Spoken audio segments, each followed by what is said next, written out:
El hombre que la historia conoce como el emperador Haile Selassie y nació el 23 de julio de 1892 en el pueblo de Ejar Sagoro, no muy lejos de la ciudad de Harar en Etiopía. En su juventud, le dieron el nombre de Lig Tafari Makonnen. Lig simplemente significa hijo de, mientras que Tafari significa uno que es respetado o temido. Makonnen era el nombre de su padre. Así que, mientras crecía, lo conocían como el hijo de Makonnen, que es muy respetado. Su padre, Ras Makonnen, era el gobernador de la antigua ciudad amurallada de Harar, en el este de Etiopía, y un asesor clave de su pariente cercano, el emperador Menelik II, que era el emperador en ese momento.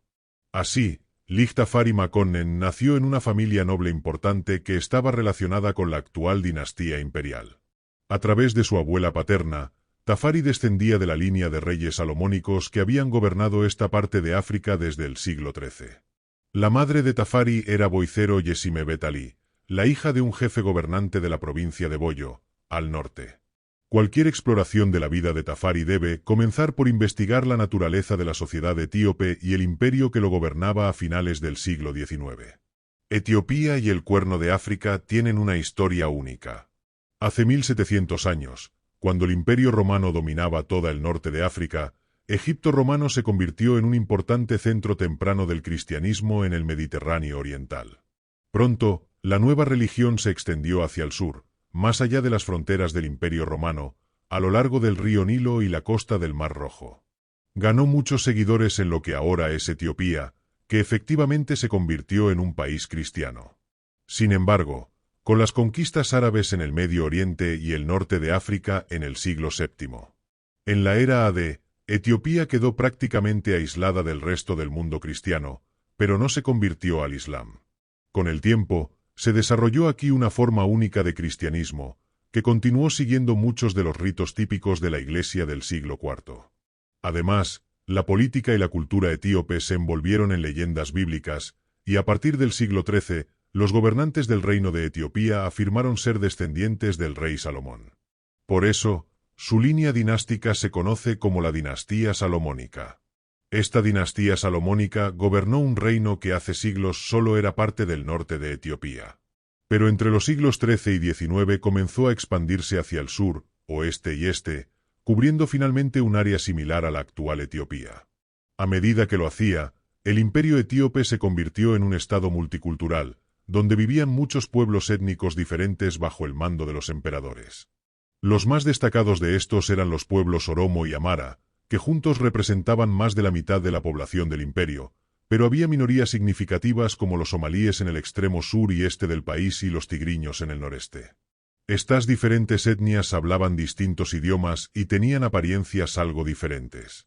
Por ejemplo, los oromos son un pueblo cusítico que dominaba la parte noroeste del país y habían sido más receptivos a la expansión del Islam en la región. Los amaras son un pueblo semítico que dominaba las tierras altas de Etiopía y eran mucho más comprometidos con el cristianismo ortodoxo oriental. Estas divisiones étnicas y religiosas influirían en el gobierno de Selassie y, de hecho, en toda la historia de la Etiopía moderna. Son tan centrales en la historia del país que el nombre alternativo que se usaba para el imperio etíope en el momento del nacimiento de Tafari era Abisinia, que proviene del término árabe abasa que significa mezcla, haciendo referencia a la naturaleza multicultural del imperio. Para mediados del siglo XIX, el imperio etíope se había convertido en uno de los más poderosos estados en África. Y tenía que ser así, ya que las grandes potencias europeas estaban entrando en un periodo de colonización acelerada del continente.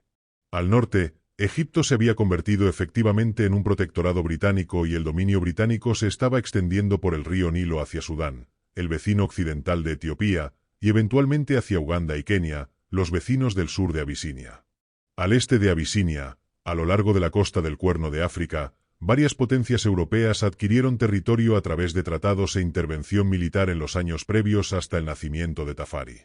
El más destacado de estos fue el Reino de Italia, que adquirió las colonias de Somalilandia italiana y Eritrea en la década de 1880, abarcando la mayor parte de los países modernos de Eritrea y Somalia.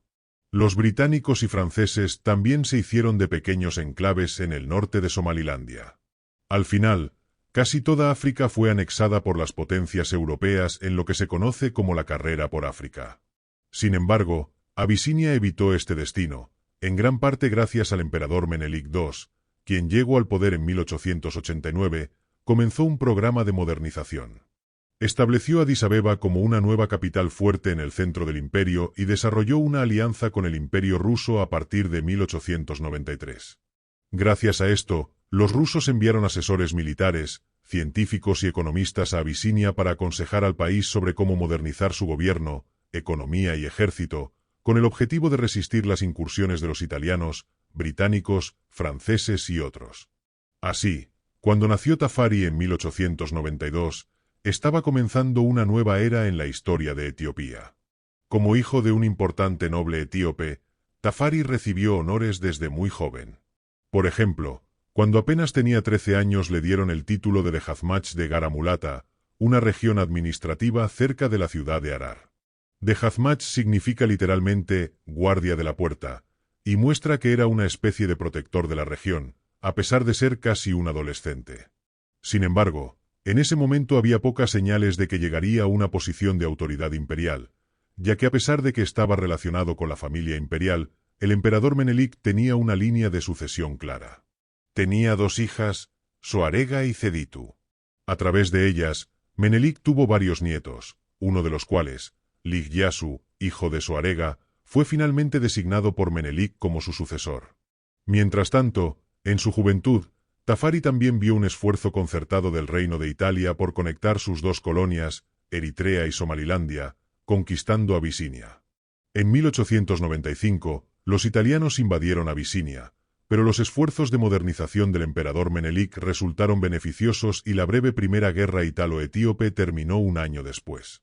En 1896, una fuerza de invasión italiana de unos 15.000 hombres fue derrotada de manera decisiva por un ejército etíope mucho más grande, que superaba los 75.000 en la batalla de Adwa.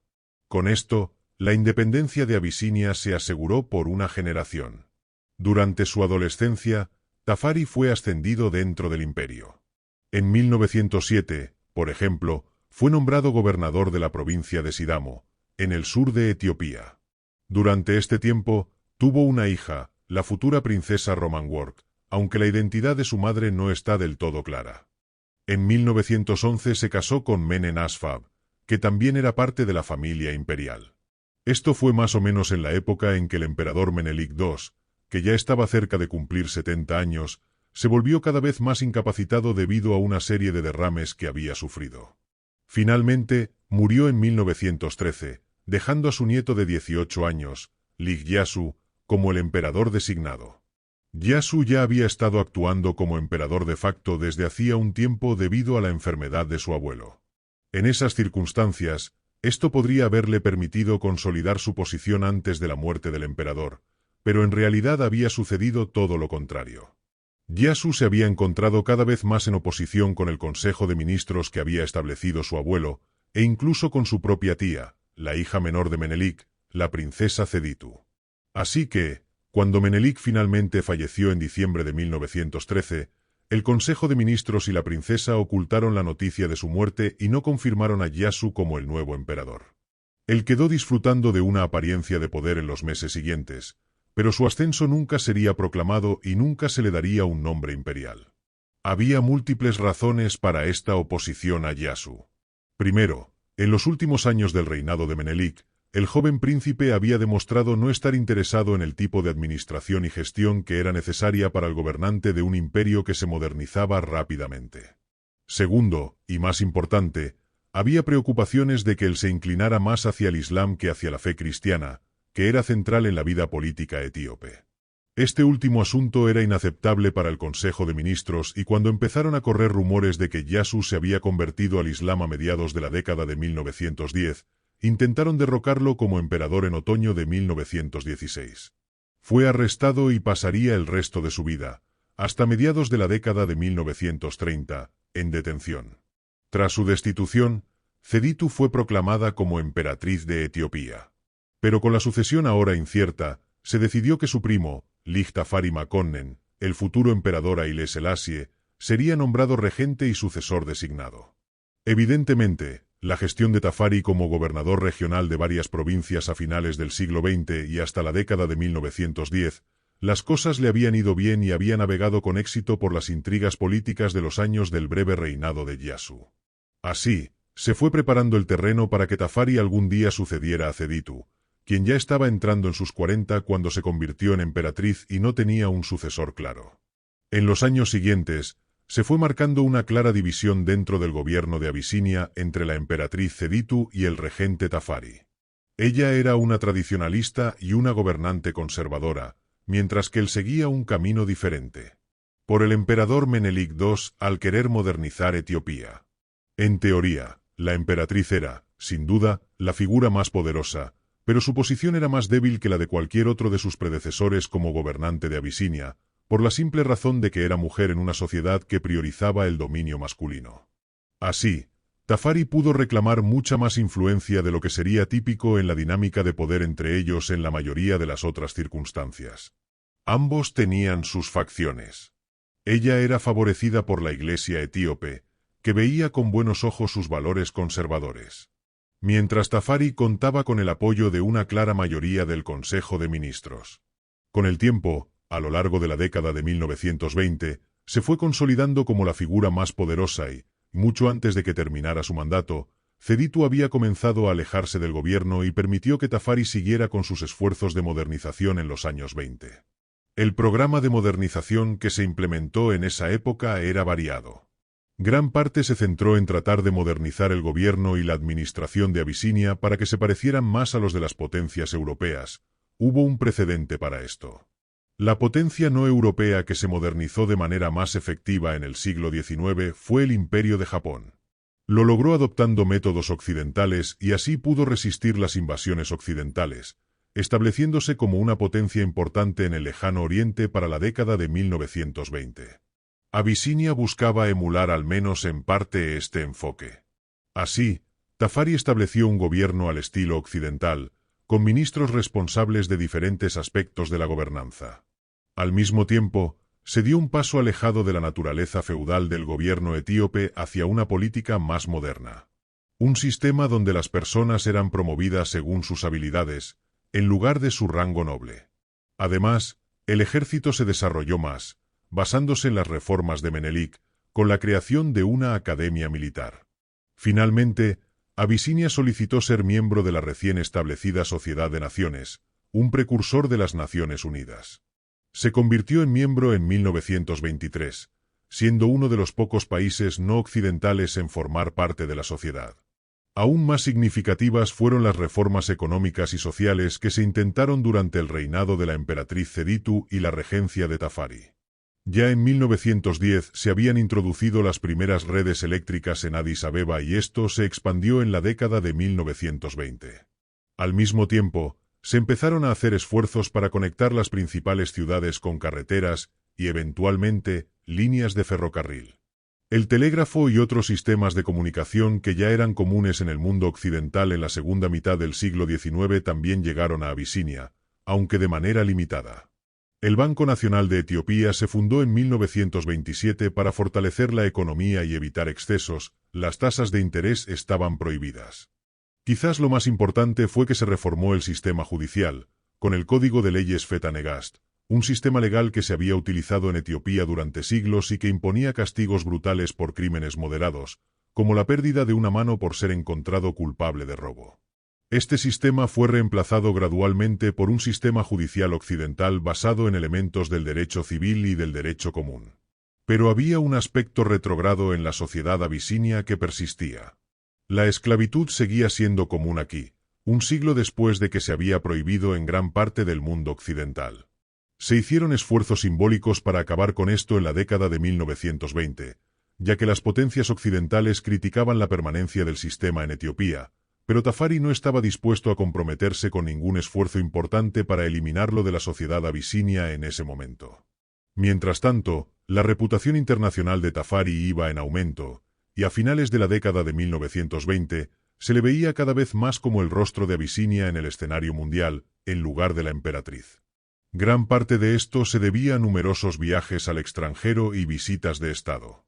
Por ejemplo, en 1924, Hizo un recorrido por varias capitales extranjeras y ciudades importantes junto con otros miembros de la familia imperial y del gobierno. Esto fue tanto una misión de investigación como cualquier otra cosa, ya que Tafari y los demás buscaban aprender de la experiencia directa de las sociedades occidentales que intentaban emular. La delegación abisinia, con sus ostentosos despliegues de riqueza y rituales de corte, causó una gran impresión en Londres y París, donde Tafari se reunió con el rey Jorge V y los franceses. El primer ministro, Raymond Poincaré. Otro objetivo importante de este viaje al extranjero era intentar convencer a los gobiernos británico y francés de que le dieran a Abisinia acceso al Mar Rojo, cediendo un poco de territorio en sus enclaves coloniales en Somalilandia. En otras partes, en el Medio Oriente y el norte de África, Tafari fue recibido calurosamente como prácticamente el jefe de Estado de prácticamente la única nación africana que había resistido la colonización europea en el siglo XIX. Todo esto aseguraba que, antes de convertirse en emperador, Tafari ya estaba bien establecido en el escenario internacional. Para 1928, la posición de Tafari en casa, en Abisinia, era tal que la emperatriz no podía hacer otra cosa que promoverlo aún más. Para entonces, él ya había acaparado el poder dentro del Consejo de Ministros, y lo más importante, también había logrado asegurar la lealtad de los jefes de las fuerzas militares y policiales. Así, el 7 de octubre de 1928 fue coronado como Negus, un título abisinio equivalente a rey, aunque todavía por debajo del emperador o la emperatriz. Esto reemplazó su anterior título de Ras, que había significado su posición dentro de la línea imperial. En los meses que siguieron, empezaron a surgir tensiones entre la facción de la emperatriz y la de Tafari, que finalmente culminaron en enero de 1930 con el estallido de una especie de guerra civil entre Tafari y Guxa Beye, el esposo de la emperatriz. Él no solo quería reafirmar la autoridad de su esposa dentro del imperio, sino que ahora tenía planes de reemplazar a Tafari como jefe del gobierno y coronarse a sí mismo como emperador. La rebelión de Guxa Beye culminó en una gran reunión de sus fuerzas y los seguidores de Tafari en la batalla de Anchem el 31 de marzo de 1930, pero con sus superiores armamentos y métodos occidentales, que incluían el uso de aviones modernos, los seguidores de Tafari rápidamente derrotaron al ejército de Guxa Beye. Él mismo fue asesinado en los combates. Luego, en un desarrollo aparentemente no relacionado, la emperatriz murió de causas naturales solo 2 días después, despejando el camino para que Tafari reclamara el poder absoluto en Abisinia tras años de gobierno dual entre él y la emperatriz. Se impuso un periodo de luto de más de medio año tras el fallecimiento de la emperatriz Seditu. Pero al fin, el 2 de noviembre de 1930, Tafari fue proclamado como el nuevo emperador de Abisinia y coronado ese mismo día en la Catedral de San Jorge en Adís Abeba. Emisarios de muchas naciones occidentales asistieron al evento y Tafari apareció en la portada de la revista Time ese noviembre. También adoptó un nuevo nombre y título. El título que obtuvo fue Negusa Nagast, el Rey de Reyes, mientras que su nombre imperial sería Haile Selassie. Haile significa poder de, y Selassie significa Trinidad. Así que el nombre Haile Selassie efectivamente significa el poder de la Trinidad. Sin embargo, como veremos más adelante, el nombre que llevó durante gran parte de la década de 1920, Rastafari, volvería a cobrar fuerza en años posteriores y se haría cada vez más conocido a nivel mundial. Más inmediatamente, a principios de la década de 1930, justo después de su ascenso como emperador Haile Selassie, y el nuevo gobernante de Etiopía supervisó rápidamente la introducción de la primera constitución moderna de Etiopía en 1931. Esto permitió el establecimiento de una legislatura bicameral, con un parlamento y una cámara alta. La Cámara de los Lores, con quien el emperador compartiría el poder. También se pretendía que una nueva constitución llevara al final del sistema legal Fetanagest y su reemplazo por un código judicial occidental. Los primeros años del reinado de Selassie como emperador estuvieron marcados por sus esfuerzos por continuar y expandir el programa de modernización que había iniciado como regente en la década de 1920. Sin embargo, una sombra empezaba a cernirse sobre Etiopía. En 1922, el gobierno italiano había sido tomado por el Partido Nacional Fascista liderado por Benito Mussolini, después de la infame marcha sobre Roma por 30.000 paramilitares fascistas de camisas negras. Uno de los grandes deseos de Mussolini era convertir a Italia en una gran potencia nuevamente y resucitar el imperio que los italianos habían disfrutado en los tiempos de Roma hace 2000 años. Con ese objetivo, en la década de 1920, se embarcó en una serie de acciones agresivas, iniciando una brutal guerra de conquista en Libia, que había sido una colonia nominal de Italia desde 1912, además de bombardear la isla de Corfú durante una disputa con el Reino de Grecia, anexando la ciudad de Fiume, que ahora es Croacia, y estableciendo un protectorado sobre Albania a través de una serie de tratados a mediados de los años 20. Con estos avances, a principios de los años 30, la atención de Mussolini se volvió hacia el Cuerno de África, donde cada vez quería corregir lo que consideraba un fallo histórico de Italia, la pérdida ante Etiopía en la Primera Guerra Italo-Etíope a finales de los 90. Si se podía conquistar Abisinia, también haría que las tierras de Italia en Eritrea, Etiopía y Somalilandia italiana estuvieran conectadas, convirtiéndose en la colonia predominante del poder en el Cuerno de África. En 1934, las tensiones entre el gobierno de Selassie y la administración colonial italiana en Eritrea y Somalilandia empezaron a aumentar por un conflicto de límites que llevaba tiempo, causado por el deseo de Italia de construir una línea de tren a través de la región que conectara sus dos colonias divididas, con Etiopía en el medio. Esto culminó en la construcción de un fuerte militar italiano en Balwal, en el este de Etiopía. En diciembre de 1934, el gobierno de Selassie cuestionó la presencia italiana allí, cuando se enviaron tropas abisinias a Balwal. El 5 de diciembre esto llevó a enfrentamientos violentos entre italianos y etíopes, resultando en docenas de muertes en ambos lados. Siguió un estancamiento diplomático internacional, que ahora se conoce como la crisis de Abisinia. A principios de enero de 1935, el gobierno de Selassie protestó ante la Sociedad de Naciones. Siguieron meses de vaivenes diplomáticos, pero, en esencia, los gobiernos británico y francés, que eran los más aptos para actuar como intermediarios, no estaban dispuestos a bloquear a los italianos en un momento en que estaban tratando de ganarse a Mussolini como aliado en Europa. Ante el ascenso de los nazis tras la toma del poder por Adolf Hitler en Alemania en 1933. Así que, aunque las negociaciones siguieron durante meses, eventualmente se volvió claro para el gobierno de Selassie que los italianos estaban decididos a usar el incidente de Balwal en diciembre de 1934 y el consiguiente estancamiento diplomático como una excusa para declarar la guerra a Abisinia, y que la Sociedad de Naciones no iba a tomar medidas efectivas para intentar detener la agresión de Mussolini. La Segunda Guerra Italo-Abisinia comenzó el 3 de octubre de 1935 cuando el general italiano Emilio de Bono cruzó la frontera desde la colonia italiana de Eritrea hacia el norte de Etiopía con decenas de miles de tropas italianas. No hubo una declaración formal de guerra. Este sería uno de los conflictos más significativos a nivel mundial durante el periodo de entreguerras entre la Primera y la Segunda Guerra Mundial, involucrando eventualmente a cientos de miles de soldados y personal en ambos lados.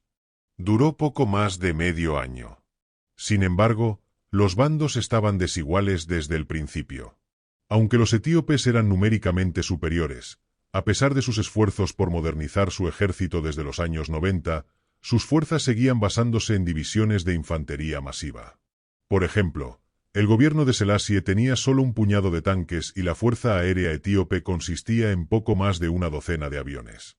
En cambio, el gobierno de Mussolini logró desplegar cientos de tanques en el este de África, así como enormes bombardeos de artillería y una significativa presencia de la fuerza aérea. Así, aunque el ejército italiano demostraría en años posteriores ser enormemente deficiente en términos europeos, la guerra que se inició en el otoño de 1935 fue claramente un conflicto del tipo David contra Goliat, en el que los italianos tenían la ventaja de una manera que no la tuvieron en 1895 cuando comenzó la Primera Guerra Italo-Etíope.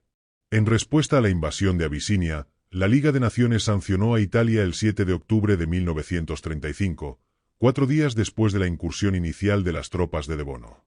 Los dos países principales dentro de la Liga que tenían la responsabilidad de desafiar las acciones del gobierno italiano eran Gran Bretaña y Francia, que eran las principales potencias coloniales en el continente africano y que tenían colonias cercanas en Somalilandia y a lo largo de las fronteras occidentales y meridionales de Etiopía en Sudán y Kenia. En el caso de Gran Bretaña. Sin embargo, Mientras el gobierno nacional liderado por los conservadores de Stanley Baldwin en Gran Bretaña ganó una elección en noviembre de 1935 con la promesa de apoyar la Sociedad de Naciones y su misión, el gobierno de Baldwin casi de inmediato se rindió a la agresión italiana. A los pocos días de asumir el cargo, el nuevo secretario de Estado británico, Samuel O'Hare, estaba en conversaciones con su homólogo francés, Pierre Laval, quien también era el primer ministro francés en ese momento, sobre cómo se podía poner fin a la guerra rápidamente.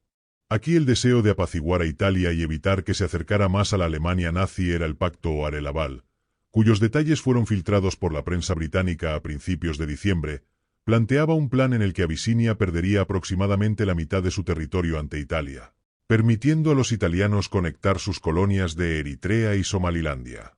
Esto era completamente inaceptable para el gobierno de Selassie y una traición total al mandato de la Sociedad de Naciones. La indignación fue general. O'Hare renunció como ministro de Relaciones Exteriores británico, y al final, la revelación de los detalles del pacto acabó con cualquier intento de encontrar una solución diplomática al conflicto. El pacto O'Hare-Laval y la crisis de Abisinia en general se ven como el principio del fin de la Sociedad de Naciones, una institución que ya había demostrado de manera concluyente su incapacidad para evitar que naciones agresivas como Italia y el Imperio de Japón invadieran a sus enemigos sin justificación. Con la terminación de las negociaciones diplomáticas en diciembre de 1935, la guerra se intensificó en el terreno en Abisinia. Para entonces, el gobierno etíope estaba haciendo preparativos para su propia contraofensiva contra la incursión italiana en el norte. Esto fue liderado por Selassie en persona y esperaba cortar las líneas de comunicación italianas y lanzar una contrainvasión de Eritrea. Al principio tuvo bastante éxito, pero los primeros meses de 1936 la situación cambió cuando el general Pietro Badoglio, que anteriormente había supervisado la campaña italiana en Libia, fue nombrado gobernador de Eritrea y líder del esfuerzo militar en reemplazo de Debono, cuya supervisión de la invasión había sido considerada demasiado cautelosa por Mussolini. Badoglio inició una brutal campaña en enero de 1936 en la que se utilizó ampliamente gas venenoso contra los ejércitos etíopes. Con estos métodos, Badoglio logró una serie de victorias rápidamente en las batallas de Tembien, Ambarada Misire en el norte de Etiopía a finales del invierno y principios de la primavera de 1936. Un último esfuerzo de Selassie por mantener el frente norte fue derrotado en la batalla de Meikeu el 31 de marzo de 1936, después de lo cual el norte de Etiopía quedó efectivamente bajo control italiano. El 26 de abril de 1936, Badoglio lanzó lo que él llamó la Marcha de la Voluntad de Hierro, una rápida ofensiva hacia el sur desde el frente norte alrededor de Dessie en la provincia de Boyo, con destino a la capital etíope, Addis Abeba, a unos 200 kilómetros de distancia. La campaña vino acompañada de mucho ruido y propaganda en los medios fascistas de Italia. Una gran columna mecanizada fue la pieza central de esta ofensiva, con más de 2.000 tanques, coches, camiones y otros vehículos incluidos en la operación, que transportaron a unos 12.500 italianos. Las tropas avanzaban rápidamente hacia la capital de Selassie. Para ese momento, los ejércitos etíopes habían sido diezmados por la ofensiva del norte, y a medida que los italianos se acercaban a Addis Abeba a principios de mayo, el emperador y su familia huyeron de la capital y se dirigieron hacia la frontera con Somalilandia francesa, cruzando mientras Selassie entraba en lo que serían años de exilio de su reino. 3 días después, alrededor de las 4 de la tarde del 5 de mayo de 1936, Badoglio llegó a Addis Abeba al frente de una columna de 1.700 vehículos. En las horas que siguieron, las tropas italianas empezaron a entrar en la ciudad, más como una procesión que como un verdadero asedio, y ocuparon edificios prominentes por toda la capital. La guerra ya estaba efectivamente terminada.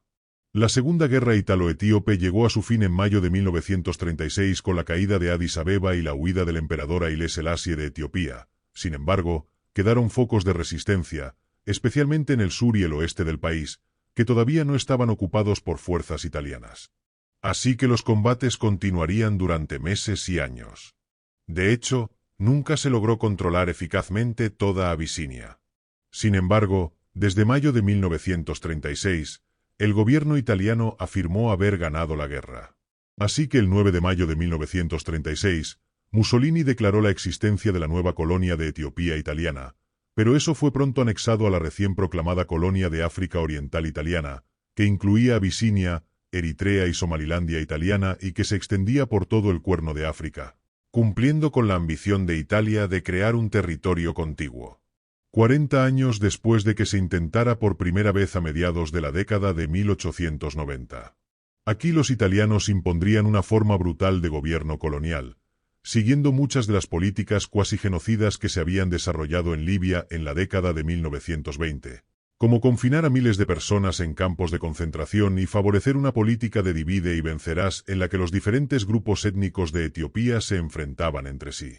Con los italianos ahora en gran parte controlando su país, el emperador Selassie se dirigió a Europa. Su primera misión fue presentar el caso de Abisinia en la Liga de Naciones en Ginebra. Sin embargo, su momento no pudo ser peor. En Europa, la Alemania nazi había comenzado un agresivo programa de rearme militar en 1935, y en la primavera de 1936, mientras Selassie luchaba en el norte de Etiopía, Hitler había ordenado a sus tropas que entraran en la Renania, en el oeste de Alemania, un territorio al que las tropas alemanas no podían acceder según los términos del Tratado de Versalles, el tratado que puso fin a la Primera Guerra Mundial. Como consecuencia, los gobiernos de Gran Bretaña y Francia no estaban más dispuestos a adoptar una postura agresiva contra Italia en 1936 que lo habían estado el otoño anterior. Sin embargo, aunque sus esfuerzos por corregir la situación fueron en vano, Selassie ganó reconocimiento por un discurso que dio en una reunión de la Liga el 12 de mayo de 1936, en la que denunció el auge del fascismo y el uso de gas venenoso por parte de los italianos en África Oriental. Más tarde, fue nombrado Hombre del Año por la revista Time, pero el resultado para Etiopía era lo mismo. La Liga no estaba dispuesta a tomar medidas concertadas contra Italia, que de todas formas se retiró de la membresía en diciembre de 1937. Mientras tanto, Selassie se dirigió a Inglaterra, donde viviría en el exilio durante el resto de los años 30. Mientras estaba en el exilio en Inglaterra, la política mundial estaba en constante cambio. La agresión de Alemania se intensificó en 1938 con la anexión de Austria y luego Checoslovaquia en 1939. Cuando los nazis invadieron Polonia el septiembre siguiente, Gran Bretaña y Francia declararon la guerra. Esto desencadenó el inicio de la Segunda Guerra Mundial. Por el momento, Mussolini adoptó una postura cautelosa y no entró en la guerra, pero cuando los alemanes llevaron a cabo una intensa campaña militar en el verano de 1940 que prácticamente puso a toda Europa occidental continental bajo control de Berlín, los italianos decidieron alinearse con Hitler, declarando la guerra a Gran Bretaña y Francia el 10 de junio de 1940 e invadiendo el sureste de Francia en un intento de hacerse con territorio allí. Lo que esto significaba ahora era que italianos y británicos se enfrentarían entre sí en África Oriental. El 13 de junio de 1940, se llevó a cabo un ataque aéreo italiano contra el Kenia británico en la primera acción de la campaña de África Oriental. Todo esto formaba parte de una iniciativa más amplia de Italia para conquistar las colonias británicas en Egipto y Sudán y así unir la África Oriental italiana con el creciente territorio de Italia en el norte de África. Al principio, estas campañas iban bien para Mussolini, pero a principios de 1941, las debilidades del ejército italiano se estaban volviendo totalmente evidentes. A inicios de 1941, con las operaciones italianas en el desierto del Sáhara tambaleándose, Mussolini llamó en ayuda a Hitler. Una fuerza expedicionaria alemana, el famoso Afrika Korps liderado por Erwin Rommel, fue enviada a África del Norte en marzo, pero no se ofrecería un apoyo militar importante a la posición italiana en África Oriental. Así, a lo largo de 1941, los británicos comenzaron a cambiar el rumbo y empezaron a empujar a los italianos de vuelta a Etiopía y Eritrea después de sus avances iniciales en Sudán y Kenia. Para entonces, Selassie había dejado Gran Bretaña y había regresado al Cuerno de África para supervisar partes de la campaña para recuperar su tierra natal de los italianos. La lucha aquí fue llevada a cabo por una mezcla amplia de fuerzas británicas, etíopes, eritreos, franceses libres y belgas libres. Lo crucial es que tenían superioridad naval y a principios de 1941 se estaba abriendo un nuevo frente en Eritrea tras una operación naval en el Mar Rojo. Como resultado, a finales de la primavera de 1941, la defensa italiana se estaba colapsando en todos los frentes, ya que las tropas en África Oriental se encontraban efectivamente aisladas de refuerzos importantes por el gobierno de Mussolini. Finalmente, el 5 de mayo de 1941, en un evento que fue cuidadosamente planeado para ocurrir exactamente 5 años después de que Badoglio llegara con sus fuerzas italianas a Addis Abeba, Selassie volvió a entrar a la capital de Etiopía y proclamó la liberación del país de Italia. La restauración de la dinastía salomónica y del emperador Haile Selassie al poder en Etiopía llevaba una condición de los británicos, quienes en gran medida habían restaurado al emperador. La esclavitud tenía que ser prohibida completamente en Etiopía. Desde los años 1850 hubo esfuerzos a medias para lograrlo. Cuando Gran Bretaña usaba su influencia como la superpotencia global del siglo XIX para intentar frenar el comercio de esclavos en África. Estos esfuerzos se intensificaron bajo el emperador Menelik II y durante el tiempo de Selassie como regente en la década de 1920, pero la esclavitud nunca se había erradicado por completo en Etiopía y seguía siendo parte de la sociedad etíope cuando estalló la Segunda Guerra Italo-Etíope en 1935. Después de la conquista, los italianos declararon la abolición de la esclavitud, lo que resulta paradójico para un Estado que en otras partes de África estaba cometiendo genocidio y cuyo aliado alemán pronto estaría utilizando el trabajo esclavo de millones de judíos, polacos, checos, rusos y otros pueblos sometidos en toda Europa central y oriental para impulsar su economía de guerra. El gobierno británico dejó claro a Selassie que esta abolición debía continuar una vez que él fuera restaurado en el poder y que tendría que tomar medidas concertadas para hacer realidad esa abolición. Se emitió un decreto por parte del emperador con ese propósito en 1942, a partir de la cual podríamos decir que la esclavitud fue finalmente abolida en Etiopía. Aunque la campaña de África Oriental resultó en una victoria significativa para los aliados en 1941, pasaron 4 años más para que la Segunda Guerra Mundial terminara con la derrota de la Alemania nazi y sus aliados. Cuando eso ocurrió, la Sociedad de Naciones fue sucedida por las Naciones Unidas, de las que Etiopía se convirtió en miembro fundador en 1948. Selassie también ganó consideración favorable para su nación en lo que respecta al asentamiento de África Oriental tras el conflicto, cuando la región de Ogaden fue otorgada a Etiopía, una región que había sido disputada durante mucho tiempo por los italianos, británicos y Abisinia antes de la guerra. La principal preocupación de Selassie durante esos años era continuar con la modernización de su país. Se habían logrado avances significativos en la década de 1920 y 1930, pero aún había intereses arraigados en el país dentro de la nobleza y la iglesia que eran reacios a que ocurrieran demasiados cambios demasiado rápido. Selassie estaba decidido a acelerar el ritmo del cambio a medida que la guerra llegaba a su fin, a mediados de la década de 1940. Eventualmente esto resultó en 1955 con una constitución revisada, que fue más allá de la Constitución de 1931 e incorporó elementos de la Constitución de Estados Unidos. Sin embargo, en la práctica, la elección de los delegados parlamentarios seguía en manos de la nobleza y otros cuerpos poderosos, y Etiopía ciertamente no se convirtió en una democracia al estilo occidental bajo el mandato de Selassie en los años de posguerra. Muchos temas controvertidos comenzaron a surgir en Etiopía en el periodo de posguerra, especialmente durante la década de 1950. Uno de estos casos tenía que ver con una de las antiguas colonias italianas, Eritrea. Este pequeño vecino del norte de Etiopía había estado bajo administración británica tras la conclusión de la campaña de África Oriental en 1941. Después de la guerra, las potencias aliadas apoyaron las reclamaciones de Etiopía sobre Eritrea, aunque una pequeña parte del oeste de la colonia se uniría al Sudán británico. Así que, cuando el dominio británico en Eritrea llegó a su fin a principios de la década de 1950, el país se unió a Etiopía, pero iba a ser una unión federal en la que Eritrea tenía su propia identidad y contaba con ciertos poderes delegados en manos de su propio gobierno. Sin embargo, Selassie estaba decidido a llevar a Eritrea, que le daba a Etiopía acceso al Mar Rojo, bajo un control más centralizado. Con este fin, en 1962 disolvió el Parlamento eritreo independiente y anexó el país. Para ese entonces, el Frente de Liberación de Eritrea, o ELF, un movimiento independentista, había comenzado una lucha armada contra el dominio etíope. La guerra de independencia de Eritrea continuaría durante los siguientes 30 años, con el conflicto convertido en un frente en la Guerra Fría, ya que el ELF y otros movimientos de independencia se alinearon con el bloque soviético para conseguir ayuda militar de la URSS, Cuba y otros. La guerra de independencia de Eritrea no fue el único conflicto que enfrentó el gobierno del emperador Selassie. Las tensiones étnicas también se estaban intensificando en las décadas de 1950 y 1960. Etiopía es un país con aproximadamente 80 grupos étnicos diferentes. El imperio se había formado efectivamente a través de conquistas durante varios siglos y eso había resultado en que muchos grupos étnicos permanecieran sin reconciliarse con el dominio de Etiopía, sobre todo los pueblos Oromo y Amara, que constituían más de la mitad de la población del país. Selassie mismo era de ascendencia Oromo.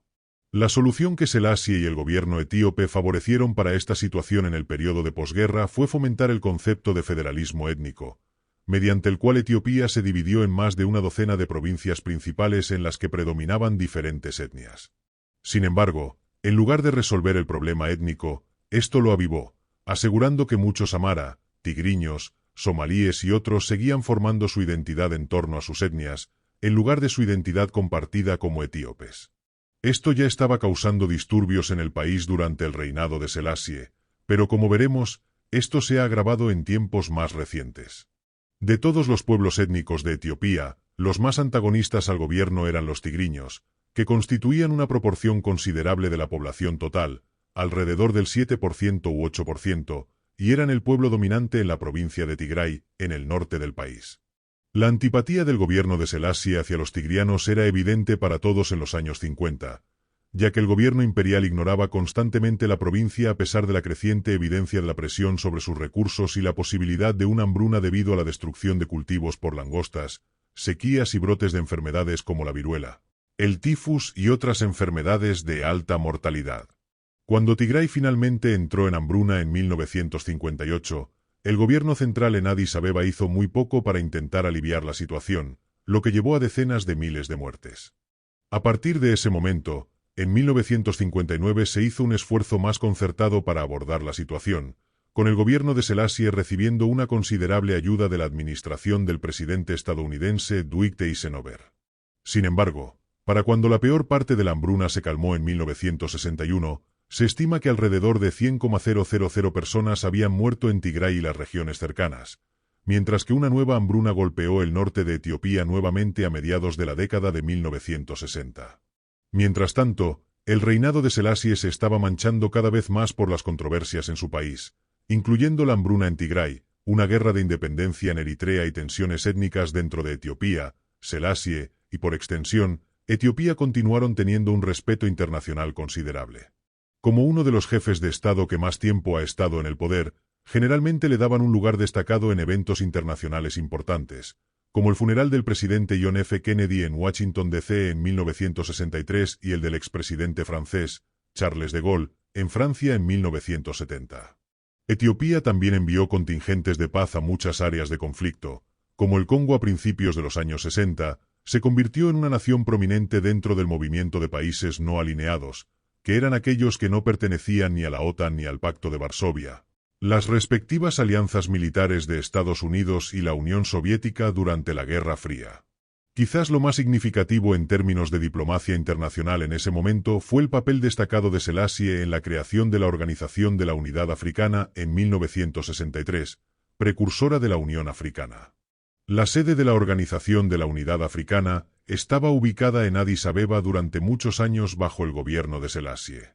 No solo Selassie no siguió disfrutando de una reputación envidiable en el escenario internacional durante la segunda parte de su reinado después de la Segunda Guerra Mundial, sino que muchos lo veían como un personaje mesiánico.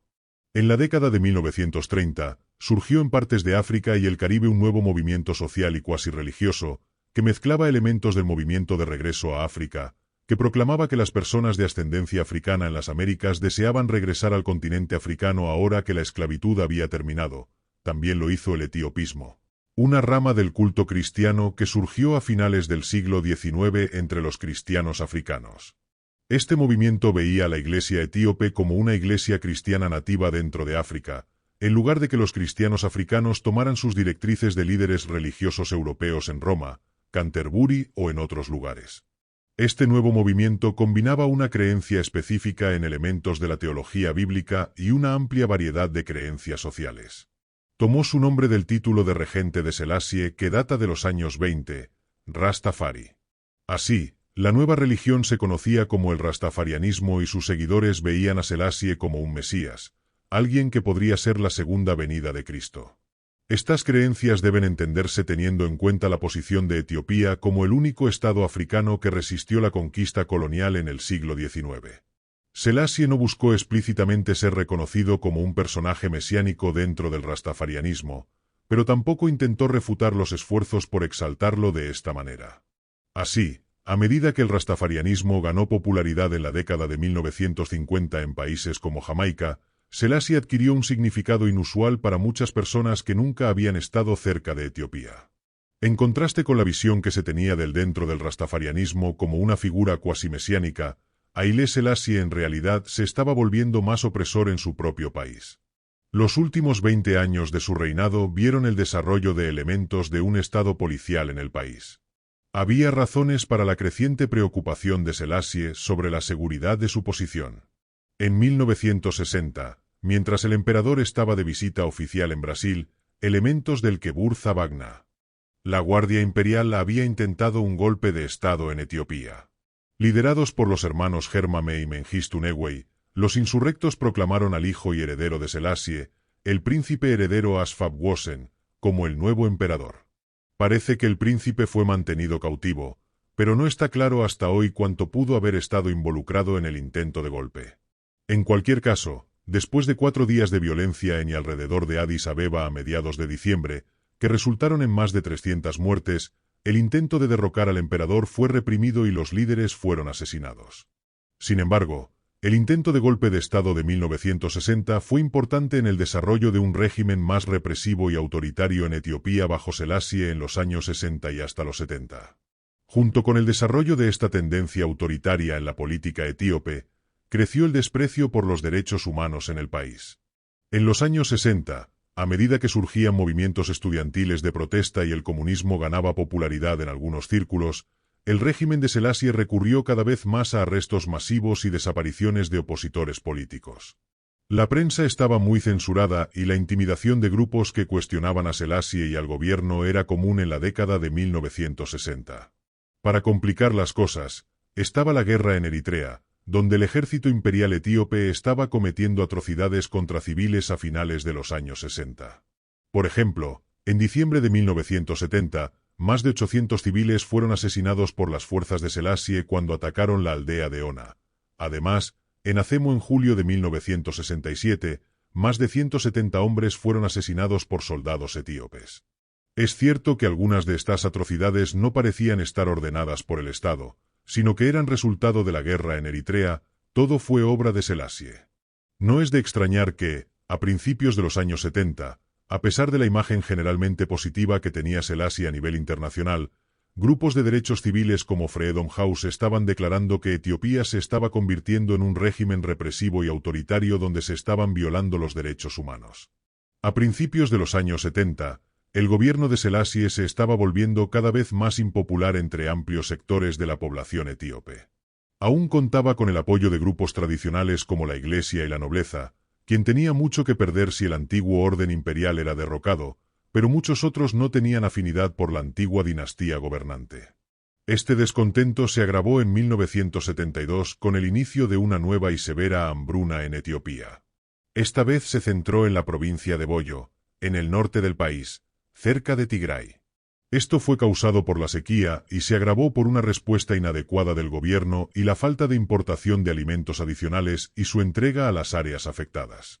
Se estima que entre 40.000 y 80.000 personas murieron en Boyo y las regiones vecinas durante 1972 y 1973. La competencia por los recursos intensificó las tensiones étnicas aquí entre grupos como los oromos, efars y somalíes. Lo peor fue que pronto se corrió la voz de que, en medio de la hambruna, los alimentos que se estaban produciendo con éxito en Boyo se estaban exportando fuera de la región hacia Addis Ababa y otras partes de Etiopía. Eventualmente, el descontento durante el reinado de Selassie comenzó a desbordarse. Quizás no era sorprendente. En 1972, mientras la hambruna azotaba Boyo, el emperador había cumplido 80 años. Había estado en el poder de una forma u otra por más de medio siglo, aunque como regente durante los primeros 10 años y con un parón entre 1936 y 1941. Los primeros signos de disturbio aparecieron en enero de 1974, cuando soldados de la guarnición en el pueblo de Negele Borana se amotinaron por la falta de agua potable y por los bajos salarios y malas condiciones. En un gesto simbólico, detuvieron a uno de sus oficiales al mando, el teniente general Derese Dubale, y lo obligaron a beber el agua que ellos tenían que consumir. Esto resonó con muchos en Etiopía que estaban descontentos con la rígida estructura social que prevalecía en el país y la percepción de que había una élite de personas conectadas con el régimen de Selassie. A principios de febrero, cuando se empezó a correr la noticia del motín, surgieron protestas y movimientos insurreccionales en todo el país. Lo más importante es que muchos elementos dentro del ejército y de la policía se unieron a los disturbios. Esto presagiaba problemas para Selassie, cuyo control del poder, como el de cualquier gobernante autoritario, podría estar en peligro. Solo se mantendría mientras las fuerzas militares y de seguridad siguieran leales. A principios de marzo, Selassie estaba bajo suficiente presión como para hacer varios anuncios sobre que se harían concesiones políticas para que los ministros y altos funcionarios del gobierno fueran más responsables ante el Parlamento. Además, se reevaluaría la Constitución de 1955 para ver cómo se podía hacer la política de Etiopía más inclusiva con respecto a los diferentes grupos dentro del imperio. Sin embargo, estos compromisos no lograron frenar la ola de descontento. En marzo de 1974, los sindicatos llamaron a una huelga general en todo el país y a principios de abril, la significativa minoría musulmana comenzó a exigir más libertades religiosas. Para entonces, elementos del ejército ya estaban claramente a cargo de gran parte del gobierno y Selassie estaba perdiendo el control de la situación. Sin embargo, no fue hasta junio que se formó el infame DERG, conocido oficialmente como el Consejo Militar Administrativo Provisional de Oficiales y Funcionarios del Ejército de rango relativamente bajo que efectivamente tomaron el poder en el verano de 1974. Ese verano comenzaron una campaña de arrestos de figuras políticas prominentes y emitieron un manifiesto con propuestas de reformas. Finalmente, el 12 de septiembre de 1974, 44 años después de convertirse en emperador por primera vez, y casi 6 décadas desde que accedió a una posición de prominencia en la política etíope, el DERG depuso al emperador Haile Selassie. Tras su deposición, Selassie fue puesto bajo arresto domiciliario. Su hijo, el príncipe heredero, Asfab Wosen, que había sido proclamado emperador por los líderes del fallido golpe de 1960, fue nuevamente proclamado por el DERG. En ese momento, él no estaba en Etiopía y declaró que la destitución de su padre y las acciones del Consejo Administrativo Militar Provisional al proclamarlo emperador eran ilegítimas. Así que, en marzo de 1975, el DERG abolió por completo la monarquía etíope, poniendo fin al imperio y dando paso a la creación de un nuevo Estado etíope. Mientras tanto, la nueva junta militar había pasado gran parte del invierno de 1974 y la primavera de 1975 supervisando la ejecución de cientos de personas relacionadas con el viejo régimen imperial. Esto incluía a algunos miembros colaterales de la familia imperial, notablemente Iskinder Desta, un nieto de Selassie que también había sido una figura prominente en la armada etíope. Las señales para el exemperador eran ominosas y varios meses después, el 28 de agosto de 1975, los medios estatales anunciaron que Selassie había muerto el día anterior, el 27 de agosto. La causa oficial de la muerte, a los 83 años, fue dada como un fallo respiratorio, pero Selassie casi con seguridad fue estrangulado por soldados del DERG. Sus restos fueron enterrados bajo una losa de concreto en el terreno del Palacio Imperial en Addis Abeba. Solo fueron finalmente sacados en 1992 y llevados a la Catedral de la Santísima Trinidad en Addis Abeba, cerca de los de su ilustre predecesor, el emperador Menelik II. Para cuando Selassie fue asesinado, Etiopía había caído en una larga guerra civil de la que no saldría hasta principios de los años 90. El DERG estableció a Etiopía como un país alineado con la Unión Soviética, adoptando principios marxista-leninistas a mediados de los años 70. Se opuso a grupos revolucionarios rivales como el Partido Revolucionario del Pueblo Etíope y el Frente de Liberación del Pueblo de Tigray. Para complicar las cosas, estaba la Guerra de Independencia en Eritrea y a partir de 1977, otro conflicto regional, ya que Etiopía se encontró en guerra con Somalia por la posesión de la provincia de Ogaden. En este lío de conflictos políticos, la violencia política se intensificó en todo el país, con decenas de miles de personas asesinadas en el «terror rojo» desatado por el régimen de Derg en la segunda mitad de los años 70. En los años 80, la guerra civil etíope se volvió aún más traumática con la llegada de nuevas hambrunas, siendo la mayor oleada entre 1983 y 1985, en la que murieron más de 500.000 de personas. La lucha solo llegó a su fin en 1991, cuando el colapso de la Unión Soviética detuvo el flujo de armas hacia el Cuerno de África.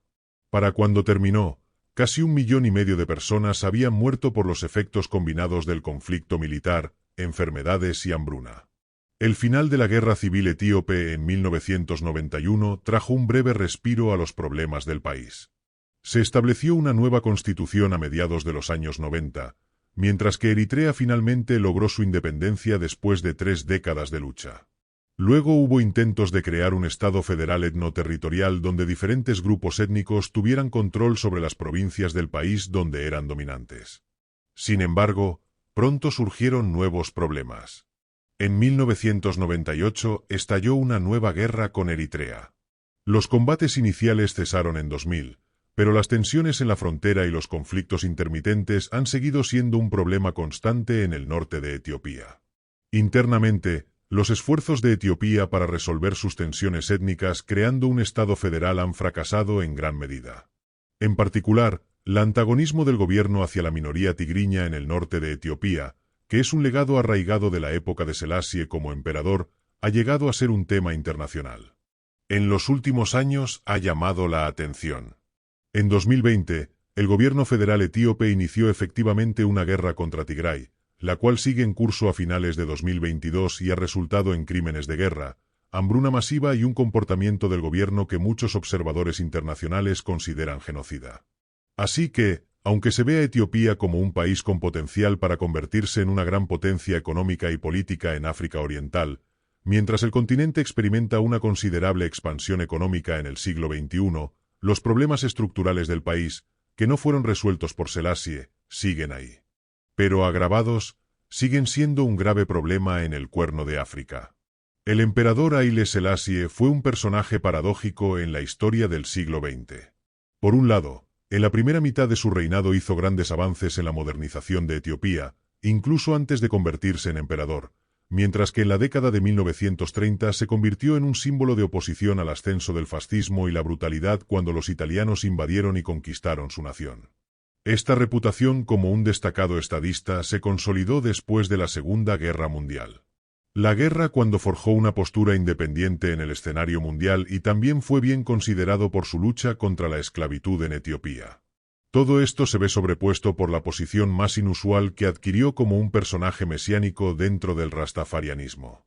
Sin embargo, Selassie también tuvo muchas cosas en su contra.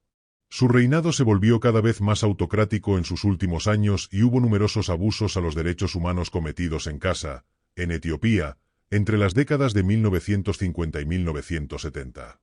Eventualmente, esto resultó en una revolución y su derrocamiento. Además, su manejo de la posición de Eritrea resultó en una guerra que duró 30 años y continuó incluso después de la época de Selassie. Sin embargo, quizás el mayor error de Selassie fue no haber reconciliado las diferencias étnicas y religiosas de su nación durante su largo reinado como regente y emperador, que duró más de medio siglo. Este fallo ha dejado una profunda huella en la Etiopía moderna y sigue generando problemas en el Cuerno de África hoy en día. ¿Qué opinas del emperador Haile Selassie? ¿Crees que su destitución por parte de los italianos en los años 30 generó una simpatía desmesurada hacia el que ha hecho que la opinión pública pase por alto sus propios crímenes? Déjanos tu opinión en los comentarios y, mientras tanto, muchas gracias por vernos.